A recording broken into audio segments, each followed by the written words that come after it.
आत्मन सप्रेम जय जी। आदि मुनीश्वर योगेश्वर परम पूज्य सत्य सम्राट सदगुरुदेव सिमनी जी का वचनामृत से एक बूंद। साधन के समय आप अपनी आत्मा को अपनी अंग अंग में, कोण कोण में, इंद्रियों में, जोड़ जोड़ में, पोर पोर में और चक्र चक्र में घुमाकर आप अपने शरीर, मन और प्राण को अपनी आत्मा से या अपने आत्मबल से सींचते हैं। आत्मा अपना आप या यह जीव ज्ञानमय और विचारमय है। जैसा आपका ज्ञान है वैसा आपका विचार है। जैसा आप अपने को समझते हैं वही और वैसा ही आप है। मजहबी पुस्तकों को देखने से आपके हृदय में गुलामी के भाव उदय होते हैं। मजहबी होकर आप यही समझते हैं कि हम कितना ही होंगे पर रहेंगे भगवान के गुलाम ही, भगवान के बस में ही। मजहब सिखलाता है कि होगा वही जो भगवान चाहेंगे। बिना भगवान के चाहे हम ना उन्नति कर सकते हैं, ना निरोग हो सकते हैं और ना चिरायु हो सकते हैं। कुछ हो कितना ही उन्नति करे पर भगवान नहीं हो सकते। भगवान से बढ़कर कौन कहे। भगवान यदि चाहेंगे तो सुखी होंगे, नहीं तो दुखमूल संसार में और रोग के घर शरीर में तो आए ही है। यदि आपके ऐसा विचार है तो आपकी आत्मा भी ऐसी ही है। ऐसी आत्मा को आप अपने शरीर के अंग अंग और कोण कोण में घुमाकर आप कुछ लाभ नहीं उठा सकते। अतः इन सब विचारों को निकालकर आत्मा को उच्च और बलवान बनाने के लिए हमारी पुस्तकों का पाठ नितांत आवश्यक है, बहुत ही जरूरी है।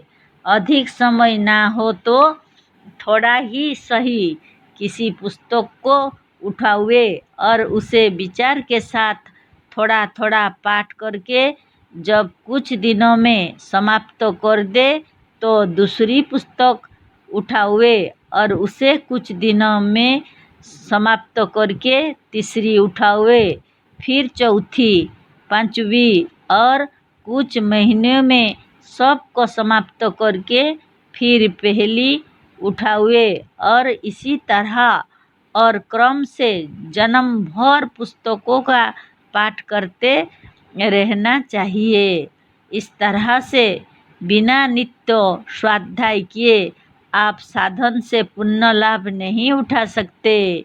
हमारे बहुत से शिष्य साधन तो हमारी बताए हुए अनुसार करते हैं पर पाठ करते हैं गीता का, योग वासिष्ठ का, रामायण का या स्वामी रामतीर्थ का।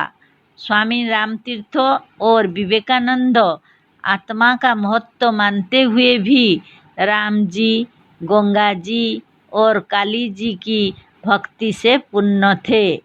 इनकी भरपेट स्तुति करते और इनका ही भरोसा करते थे। इन्हीं में मिल जाना अपने को परम पद में पहुंचा देना समझते थे। इसी ज्ञान का यह फल हुआ।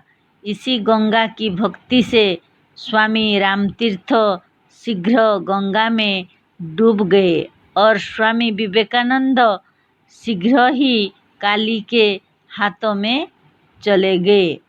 स्वामी रामतीर्थ और स्वामी विवेकानंद और स्वामी शंकराचार्यादि आत्मज्ञानी थे और वे लोग भी अपनी आत्मा को ही ब्रह्म मानते थे।